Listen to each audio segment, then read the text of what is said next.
Hi, welcome to Bookmark. I'm your host, Don Noble.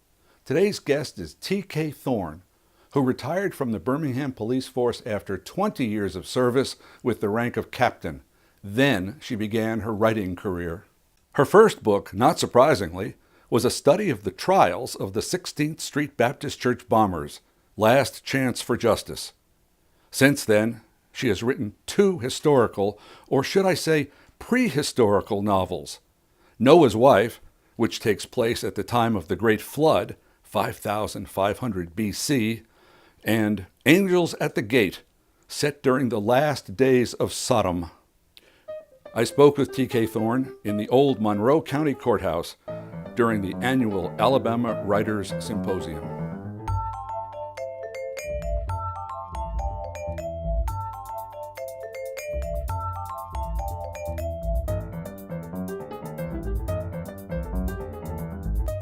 Well, TK, I've been reading your books now for several years, but this is the first time for us to sit and talk on Bookmark.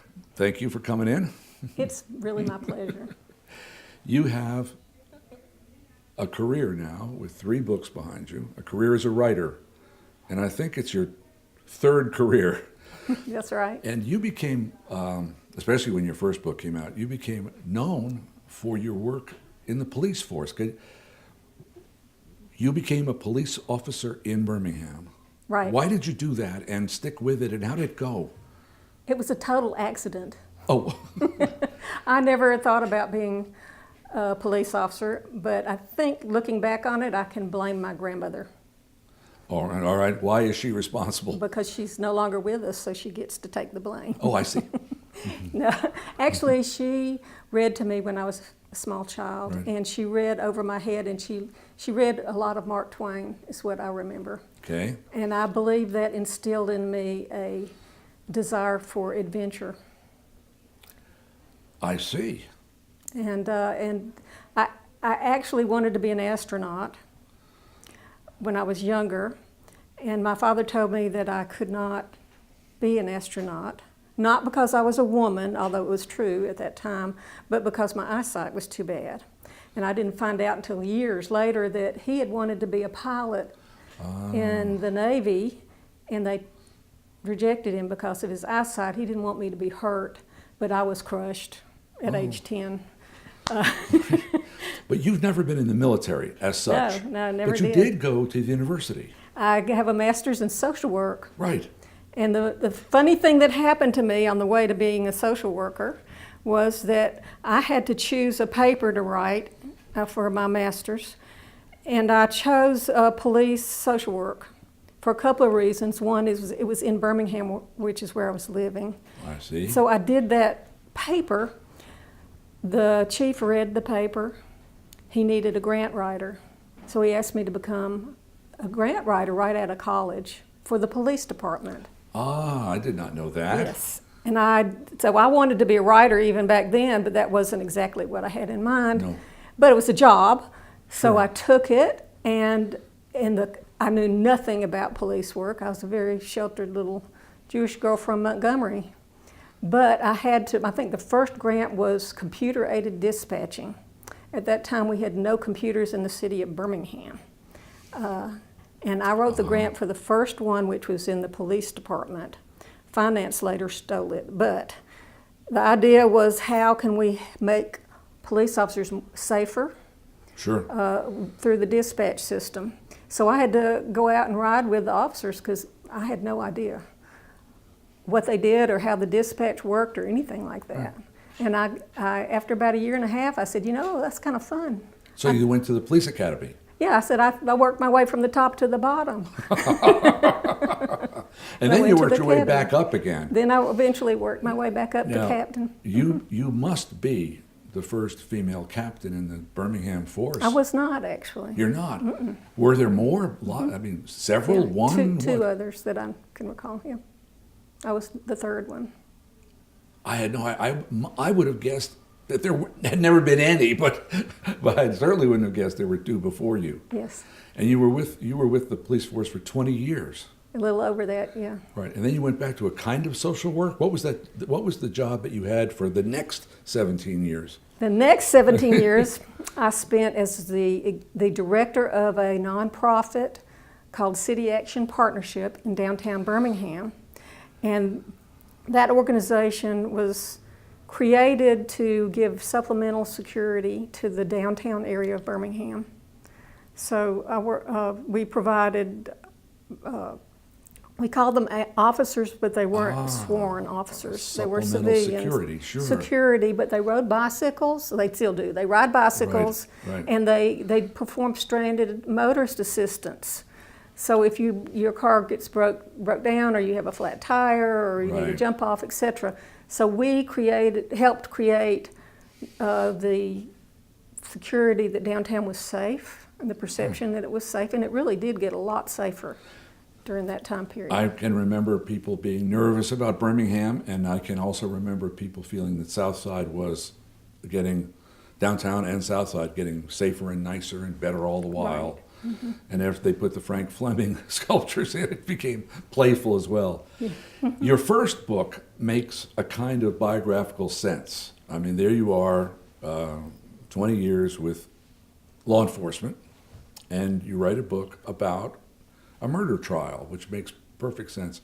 It's the trial of a couple of the 16th Street bombers. The bombing was what year? The trial was what year? The bombing was 1963, and that was the 16th Street Baptist Church where 4 young girls were killed. Yeah. And there was a 5th girl that was there, and she survived. But the 4 girls were killed that day. And the first trial is a little complicated. There are more, aren't there? Yes. The first trial was in 1977. Bill Baxley brought that case to a trial. And then in 1995, the case was reopened. And it was reopened because of a man named Rob Langford, who was the FBI director. And he came into town, and he felt like the relationship between the black community and the police were very strained. Oh, yes. Which was an understatement. And so he convened a group of black ministers and said, "Can we talk? What's going on?" And he was told that, one of the thorns that wouldn't stop hurting was this church case. Yeah, sure. And that was an unhealable wound. It was not healable because the other 2 suspects had never been brought to trial or justice. Right. And he's promised to look into it. Right. And he assigned a friend of mine or he asked the Birmingham Police Department to donate a detective to work with an FBI agent. Right. And many years later, I found out that was a friend of mine that I'd been in the patrol car with and worked in vice narcotics with, and we all thought he was on loan to the FBI for an auto theft task force. Well, he lied. Okay. He was working in secret on this case. Right. Because they didn't want to announce it and then not be able to bring it to But it trial. finally did get to trial, and finally there was a decent result. It did. In 2000 and 2001, there were 2 more trials. Right. You give a lot of credit to Bill Baxley, who was, for a while, way back in the 70s, he was Attorney General. Yes, 1971. Right. And he was stymied in his attempt by the FBI. J. Edgar Hoover was the director at that time, and he refused to let go of the FBI's information. Yeah, they didn't want people to know about their informants and their undercover agents and all of it. Yes, it was complicated. Right. But some of that stuff was true at the university as well. Really? Yeah, there were agents provocateur in the spring of 1970 on campus at some of the unrest there. Interesting. They were actually undercover. Outside agitators. Yeah, except they really were. Exactly. Well, No, they were, inside except they were with the government. Oh, so okay. your first book comes out, makes a kind of sense. It's about police work and crime and trials and lawyers. All right. Then I read it with interest. I enjoyed it. And then I see Noah's wife, which takes place at the time of the flood. Yes. 5500 BCE. Is that right? Yes. 5,500. All right. And I can tell you why we know that. Before Christian era. Oh, yeah. Yeah. There were very few records, very few people to talk to. What kind of research did you do? Did you actually go to Turkey? To Turkey, yes. Especially Mount Ararat and so on? Yeah, I did go to Turkey, and it's a wonderful place. Yeah. It was very exciting to go. I went after I had been, done a lot of research. Yeah. So that was fun. That was a lot better than Google Earth, trying to look at it on the computer. But yes, there was no written records, of course, and so how do you research it? Because that's what I really wanted to do, was try to find out what scientific evidence do we have of a flood? What do we know about the culture? There is an amazing amount of information. And there was a flood of a sort. There was Right. definitely a flood. Right. And we can talk about that. When I found out there was a flood that affected the entire region, and they know the dates, and the reason they know the date is because two geologists were studying, they actually started out studying the Mediterranean and found out that the Mediterranean at one point had been totally dry land because the geographic plates right there come together from Africa and Europe. Yes. And it closed off the Straits of Gibraltar. Okay. And everything evaporated. They got so excited about this finding, they looked around to see if anything in the area geographically resembled that. And they found the Black Sea, which has the Bosphorus Straits making a narrow entrance. Right. So they went up there and started doing a core sampling of the bottom of the Black Sea. And they found this, of course, once you look at that, it's like a time capsule geologically. And they found this tiny little narrow time period where everything had changed very suddenly in that kind of time frame from freshwater to saltwater.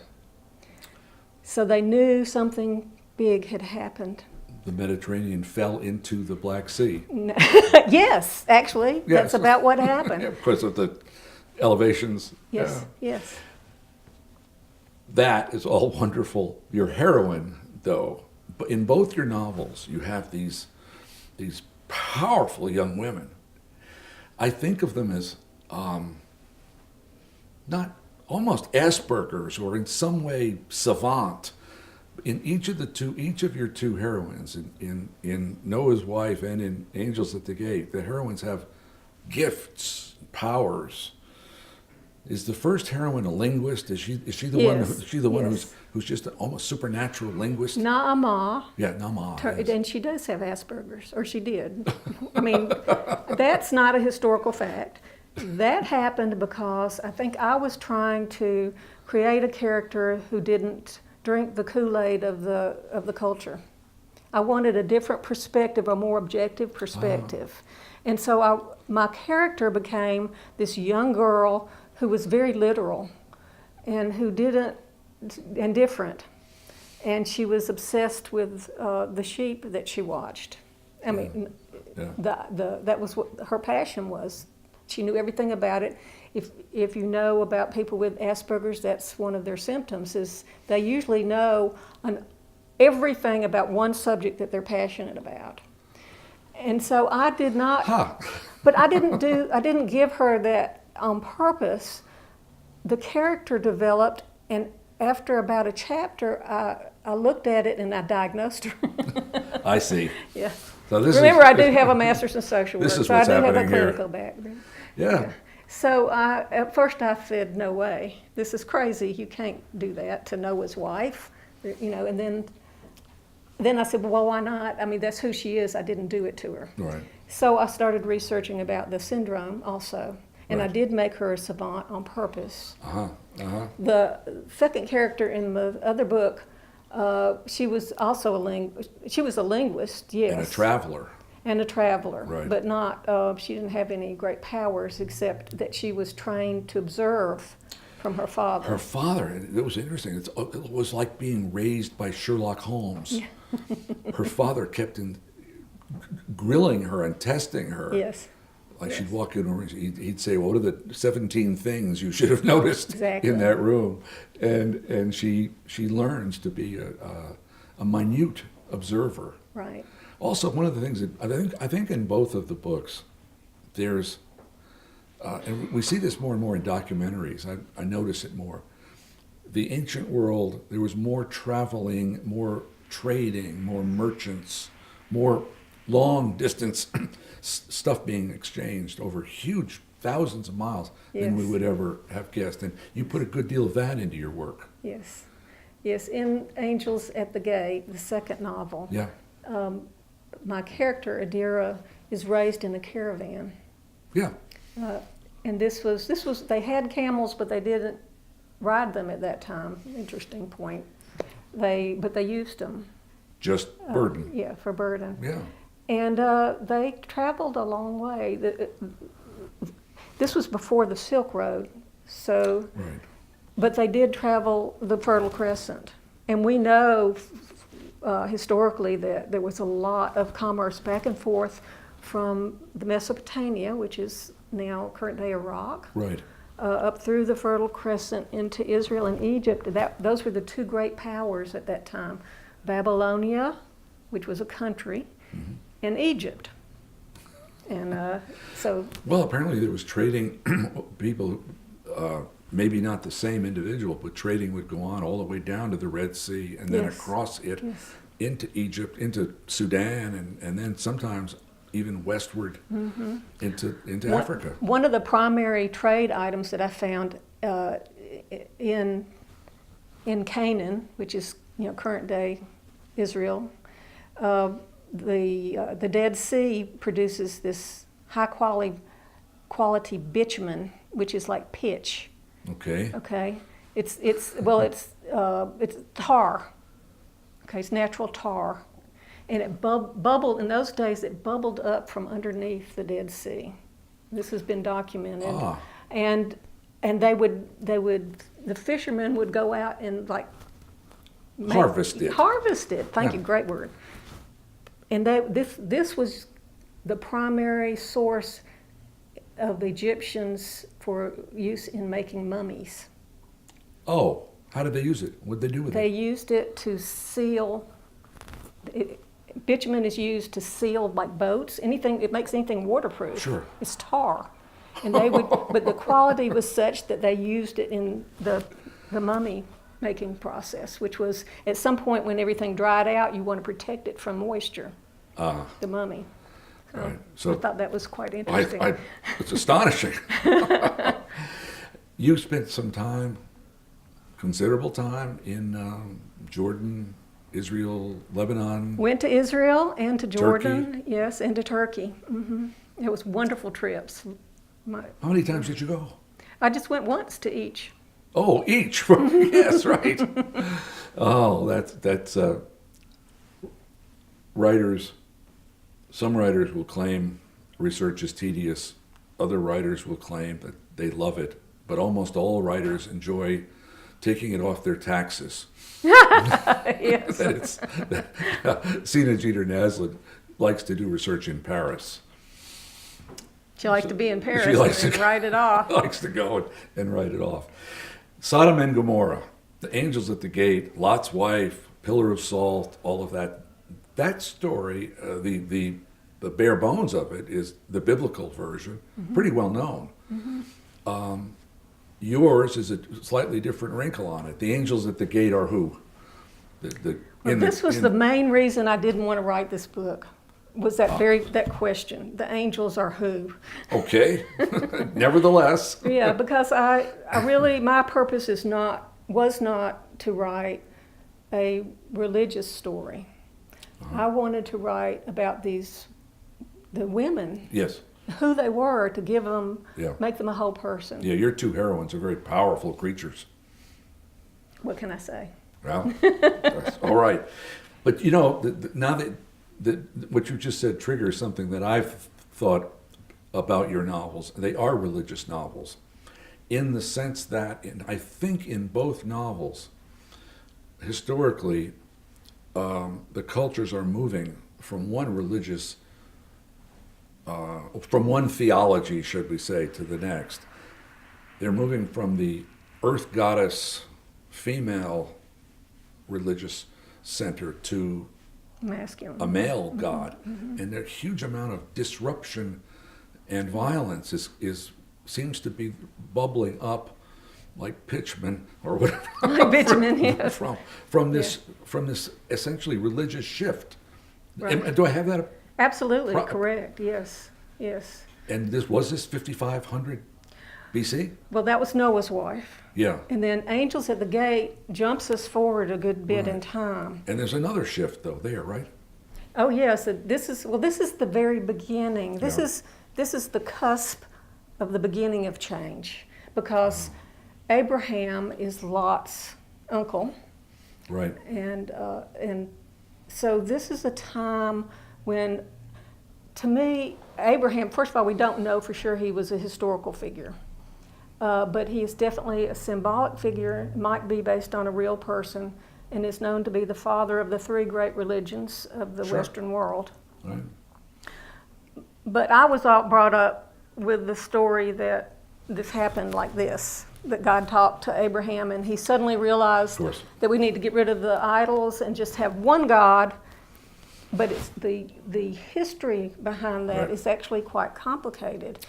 And the whole concept of having a personal God came from Mesopotamia, where they had sort of the community's gods that were taken care of up in the temple, and then each family had their own god that was a little lower down on the totem pole, but could talk to those guys up on the.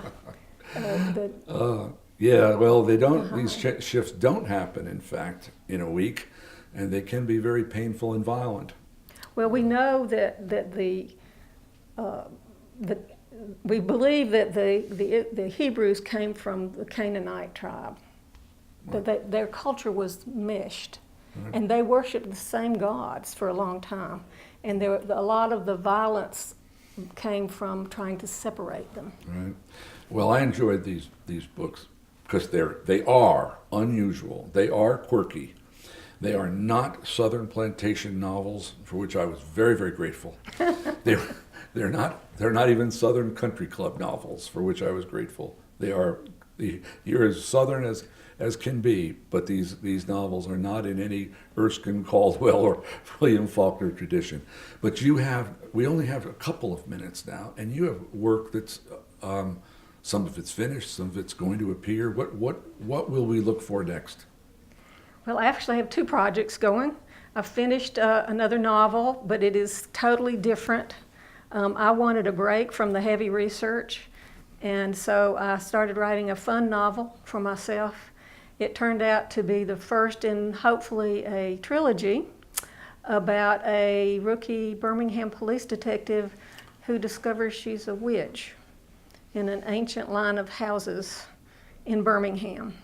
A police officer who discovers that she's a witch in a family of witches. Yes. All right, I'm on board. What else? My other project, which I've been working on for several years, is another history.